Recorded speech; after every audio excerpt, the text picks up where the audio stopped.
Hello friends, I am back with a new video. आज हम बात करेंगे पैसिव वॉइस की। पैसिव वॉइस जो कि बहुत ही इम्पोर्टेंट टॉपिक है। अगर हम बात करें कॉम्पिटिटिव एग्जाम्स की, अगर उसमें इंग्लिश शामिल है तो पैसिव वॉइस ज़रूर उसमें इंक्लूड होगा। और क्लास 10th के लिए बहुत ही इम्पोर्टेंट टॉपिक है पैसिव वॉइस, जो कि आसान भी है। और अगर एक बार हम ध्यान से इसे समझ लेते हैं तो ये अच्छे से समझ में आ जाएगा और फिर हमें दोबारा इसे समझने की ज़रूरत नहीं रहेगी। हाँ, एक चीज़, विकल्प बहुत होते हैं रास्ता भटकाने के लिए। विकल्प बहुत होते हैं रास्ता भटकाने के लिए, लेकिन संकल्प एक ही काफ़ी है मंजिल पाने के लिए। तो हमें संकल्प के साथ, डेडिकेशन के साथ पढ़ाई करनी है और ये सीखना है। पैसिव वॉइस इतना ज़्यादा मुश्किल नहीं है, और ये जो इंग्लिश बोलना चाहते हैं उनको भी पैसिव वॉइस सीखना ज़रूरी है, क्योंकि हम दिन भर में बहुत सारे पैसिव वॉइस के वाक्य बोलते हैं। जैसे देश भर में हिंदी बोली जाती है, ये पैसिव वॉइस का सेंटेंस है। तुम्हें बोला जाता है, पैसिव वॉइस है। तुम्हें सूचित किया जाता है, पैसिव वॉइस है। 12th में एक नोटिस राइटिंग है, उसमें भी पैसिव यूज किया जाता है।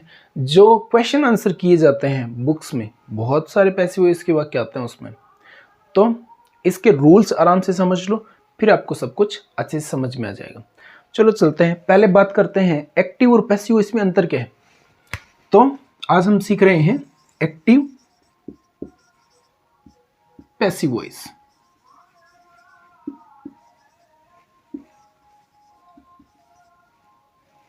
Active passive voice.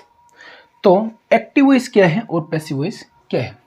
Active voice वो होता है जिसमें सब्जेक्ट शामिल होता है और खुद ही काम कर रहा होता है। सब्जेक्ट खुद ही बोल रहा होता है। जैसे राम स्पीक्स हिंदी। राम स्पीक्स हिंदी। तो यहां पे राम खुद ही सब्जेक्ट है, तो हमें साफ पता चल रहा है। अब अगर पैसिव की बात करेंगे तो पैसिव में काम पे ज़्यादा जोर दिया जाता है। काम क्या हो रहा है, सब्जेक्ट अगर उसमें ना हो तो भी चलता है। सब्जेक्ट को अगर हम नहीं जानते हैं तो लिखने की भी ज़रूरत नहीं है। तो इस प्रकार से ये, इसका अगर हम पैसिव बनाएं तो किस प्रकार से बनेगा, हम इसका बनाएंगे तो ये बनेगा Hindi is spoken by Ram. Hindi is spoken by Ram. अब जानते हैं इसके रूल्स, जो कि बहुत आसान है, एक बार आराम से समझ लेना। एक सेंटेंस लेके देखते हैं। Ram sings a song. Ram sings a song. अब इसमें देखो, राम है सब्जेक्ट, सिंग्स क्या है, ये मेन वर्ब है, मुख्य क्रिया, और ये क्या हो गया, ऑब्जेक्ट। अब ध्यान देना, सब्जेक्ट जो काम कर रहा है वो होता है, सिंग्स ये मेन वर्ब है। मेन वर्ब हमेशा एक तो प्लूरल होती है, बहुवचन। अगर उसमें S E S I E S जोड़ा जाए तो वो सिंगुलर बन जाती है। सिंगुलर कब बनाते हैं, जब सब्जेक्ट सिंगुलर होता है। इसमें सिंगुलर सब्जेक्ट है तो ये सिंगुलर वर्ब का यूज किया गया है। अब हमें पता चल जाएगा, एस लगा हुआ है तो पता चल गया फर्स्ट फॉर्म है। वर्ब की 3 फॉर्म तो हमें निश्चित रूप से पता होनी चाहिए। अब इसका पैसिव कैसे बनाते हैं वो देखते हैं। देखो, सबसे पहले आपको सब्जेक्ट देखना है, फिर मेन वर्ब और फिर ऑब्जेक्ट। तो ऑब्जेक्ट कब आता है, मेन वर्ब के तुरंत बाद आपको ऑब्जेक्ट मिल जाएगा। अब देखो, सबसे पहले क्या करना है, सबसे पहला रूल है कि ऑब्जेक्ट को हम सब्जेक्ट बना देंगे। ऑब्जेक्ट को सब्जेक्ट के रूप में लिखेंगे, सब्जेक्ट के रूप में लिखेंगे। ऑब्जेक्ट को सब्जेक्ट के रूप में लिखेंगे। दूसरा है हेल्पिंग वर्ब सब में आएगी, हेल्पिंग वर्ब बहुत जरूरी है इसमें। तो ऑब्जेक्ट के अनुसार,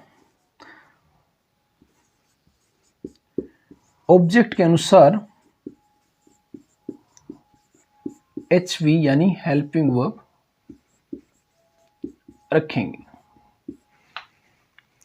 तीसरा रूल है, जो मेन वर्ब होगी यानी मेन वर्ब को हमेशा थर्ड फॉर्म में रखना है।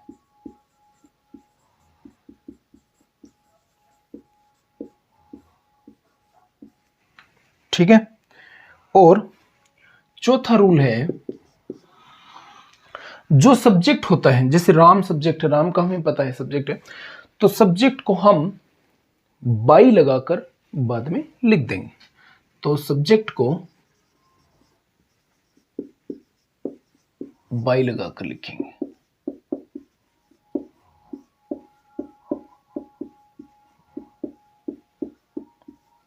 ये लो, ये रूल। अब करके देखते हैं कुछ वाक्य, पता चलेगा। हाँ, इसमें जरूरी चीज ये है, जो मेन वर्ब है ये हमेशा थर्ड फॉर्म में आएगी। ठीक है। और हेल्पिंग वर्ब हमेशा रहेगी, और जब हम ऑब्जेक्ट को सब्जेक्ट बनाएंगे उसके अकॉर्डिंग हम हेल्पिंग वर्ब रखेंगे। तो अब बना के देखते हैं कुछ वाक्य। अब हम जानते हैं कि हेल्पिंग वर्ब कैसे रखनी है।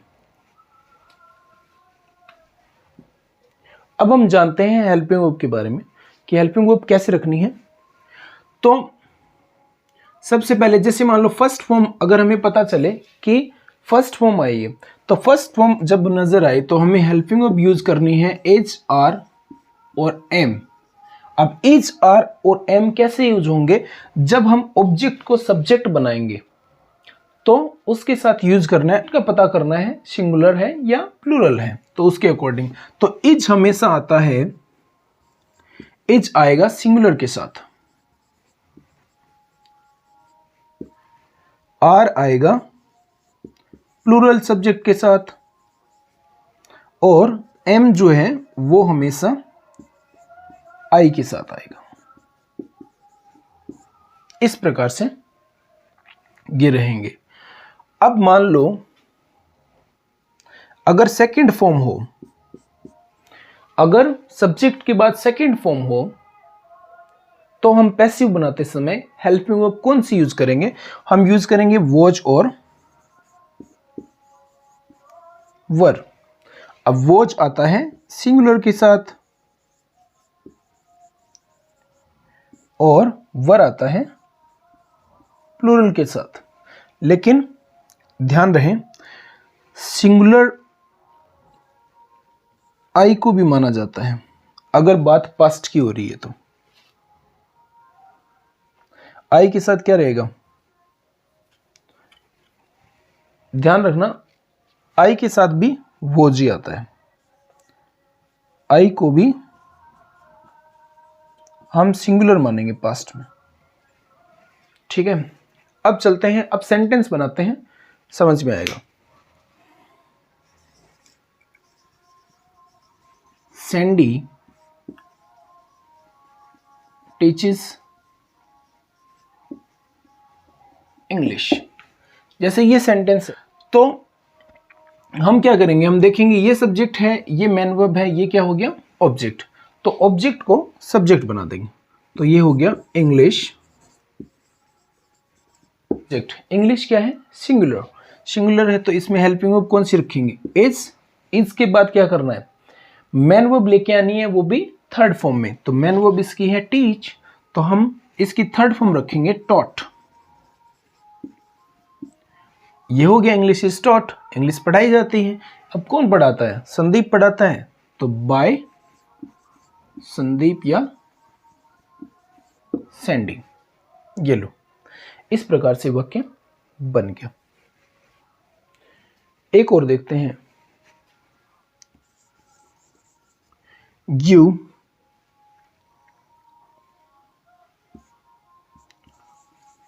Tell a story. You tell a story. अब इसमें you subject, tell main verb, a story object. तो ऑब्जेक्ट को सब्जेक्ट बना देते हैं, ए स्टोरी। अब ए स्टोरी के बाद हम क्या करेंगे, फर्स्ट फॉर्म है तो हेल्पिंग वर्ब कौन सी रखेंगे, इज आर एम में से रखेंगे। अब ए स्टोरी यानी सिंगुलर, तो इसके साथ रखेंगे इज। फिर इसकी थर्ड फॉर्म होती है टोल्ड, और बाय लगाकर लिख देंगे यू। अब यू क्यों आया है, इसके पीछे भी रीजन है। जैसे मान लो ये प्रोनाउन है, आई, यू, ही, सी। इनके बारे में थोड़ा जान लेते हैं। आई की फॉर्म जैसे होती है I, my, me. You, your, you.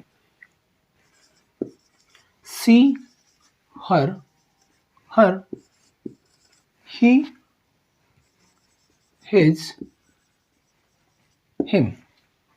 इस प्रकार से। तो ये सब क्या है, ये सब्जेक्टिव केस होते हैं। अगर सब्जेक्ट की बात करें तब ये आते हैं, ये पजेसिव होते हैं। अगर किसी रिलेशन को बताना हो या कोई अधिकार बताना हो तो ये शब्द आते हैं, और ये होते हैं ऑब्जेक्टिव। अगर ऑब्जेक्ट के रूप में काम में लेना हो तो ये आते हैं। अब पैसिव वॉइस में हमें ऑब्जेक्टिव केस लेना है। अगर हम सब्जेक्ट को बाय लगाकर लिख रहे हैं तो उसे ऑब्जेक्टिव केस में लिखेंगे। जैसे यू सब्जेक्ट के रूप में आया है तो हम बाय लगाकर यू ही लिखेंगे। सी सब्जेक्ट के रूप में आया है तो बाय लगाकर हर लिखेंगे। ही सब्जेक्ट के रूप में आया है तो बाय लगाकर हिम लिखेंगे। इस और देख लो, अगर इज, आर और एम के साथ वर्ब की फर्स्ट फॉर्म और आईएनजी रहे तो हमें वापस is, are, am helping verb के रूप में लेना है। और जो आईएनजी फॉर्म है, वर्ब के साथ जो आईएनजी लगा है उसमें क्या करेंगे, हम आईएनजी रखेंगे लेकिन बी के साथ, बी प्लस आईएनजी रखेंगे। और उसके बाद मेन वर्ब जो होगी वो थर्ड फॉर्म के रूप में आएगी। तो कैसे, एक सेंटेंस के माध्यम से। जैसे आई एम टीचिंग इंग्लिश, ये जैसे सेंटेंस बना है इस प्रकार से। तो हमें क्या करना है, जैसे यहां पे इज, आर, एम में से जो भी आ रहा है वो वापस यूज करना है। आईएनजी फॉर्म आ रही है तो हमें ये आईएनजी फॉर्म यूज करनी है, और थर्ड फॉर्म मेन वर्ब की होगी। तो किस प्रकार से बनेगा, ये सब्जेक्ट, ये हेल्पिंग वर्ब, ये सब्जेक्ट, ये हेल्पिंग वर्ब, ये मेन वर्ब, और ये ऑब्जेक्ट। ऑब्जेक्ट को सब्जेक्ट बनाएंगे, इंग्लिश, ये सिंगुलर है अभी हमने जाना, तो इसके साथ रहेगा इज। अब क्या करना है, इज, आर, एम के बाद बी प्लस आईएनजी, तो इसके साथ बीइंग आ गया। बीइंग के बाद हमें थर्ड फॉर्म लेनी है, तो टीचिंग, यहां पे टीच की थर्ड फॉर्म होती है टॉट, ये हो गया टॉट। अब बाय लगाकर आई का ऑब्जेक्टिव केस रखेंगे। आई का ऑब्जेक्टिव केस होता है मी। ये सेंटेंस बन गया, English is being taught by me. अगर वॉज वर आए तो क्या करना है, जैसे मान लो वॉज वर के साथ वर्ब की फर्स्ट फॉर्म और आईएनजी रहे तो हमें क्या करना है, हमें फिर से was were plus being add कर देना है, यानी आईएनजी फॉर्म के लिए बीइंग आ जाएगा और उसके साथ आ जाएगी थर्ड फॉर्म। एक वाक्य देख लेते हैं, जैसे राम वॉज कुकिंग समथिंग। ये जैसे सेंटेंस है तो हम क्या करेंगे, ये सब्जेक्ट है, ये क्या है हेल्पिंग वर्ब, ये मेन वर्ब और ये ऑब्जेक्ट। तो मेन वर्ब के तुरंत बाद हमें ऑब्जेक्ट मिल जाएगा। ऑब्जेक्ट को क्या करेंगे, ऑब्जेक्ट को सब्जेक्ट बना रहे हैं, क्या है something, something, everything, nothing, nobody, everybody, anybody, everyone, no one, anyone, ये सारे क्या होते हैं सिंगुलर होते हैं। तो समथिंग सिंगुलर है। समथिंग के बाद हम देखेंगे वोज वर्ब में से कोई एक लेना है तो वोज ले लेंगे क्योंकि सिंगुलर के साथ वोज आता है। वोज के बाद हमें कुकिंग, जैसे यहाँ पे स्ट्रक्चर देखो, राम वोज कुकिंग, तो राम की जगह सब्जेक्ट आ गया समथिंग, वोज वोज आ गया। अब कुकिंग की जगह हम लेंगे बीइंग, तो ये हो गया बीइंग। बीइंग के बाद हम मेन वर्ब को थर्ड फॉर्म के रूप में लेंगे तो कुक्ड, और बाय लगाकर लिखेंगे किसका, राम का नाम लिखेंगे, राम, बाय लगाकर लिखेंगे राम। इस प्रकार से सेंटेंस बन गया। इस प्रकार से सेंटेंस बन जाएगा something was being cooked bye Ram. मान लो अगर हैज, हैव और हैड इनके साथ सेंटेंस में थर्ड फॉर्म आए तो हमें क्या करना है, हमें वापस हैज हैव है तो हैज हैव में से कोई एक लेना है, हैड आएगा तो हैड ही वापस आएगा, और इसके साथ हमें बी की थर्ड फॉर्म लेनी है। बी की प्रेजेंट फॉर्म होती है एस आर एम, बी की present form is are am होती है, फिर वॉज वर होती है और फिर बीन होती है। तो इस प्रकार से बी की फॉर्म चलती है। तो हम क्या करेंगे, हैज है और हैड के साथ बीन यानी थर्ड फॉर्म के रूप में ले लेंगे और फिर मेन वर्ब जो होगी उसकी थर्ड फॉर्म आ जाएगी। अब एक सेंटेंस देखेंगे तो समझ में आएगा।